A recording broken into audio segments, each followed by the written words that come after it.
এই ভিডিওটা দেখার পর আমি অবাক হয়ে গেলাম যে সামান্য 20,000 টাকার জন্য নিজের সন্তানকে বিক্রি করে দিল।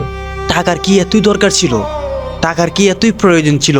10 মাস 10 দিন নিজের গর্ভে রেখে কষ্ট করে তারপর দুনিয়াতে সন্তানটিকে এনে তারপর সামান্য 20,000 টাকার জন্য ছেলেকে বিক্রি করে দিল।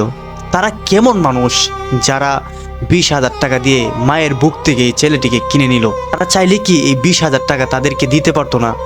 এই ভিডিওটা আপনারা সম্পূর্ণ দেখুন। এই ভাইটি এই বিষয় নিয়ে কি বলতেছে।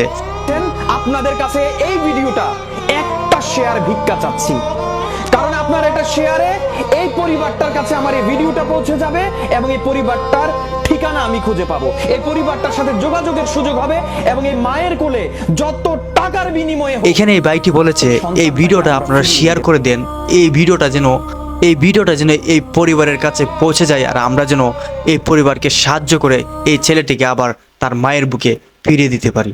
তো আপনারা এই ভিডিওটাকে শেয়ার করে দেন।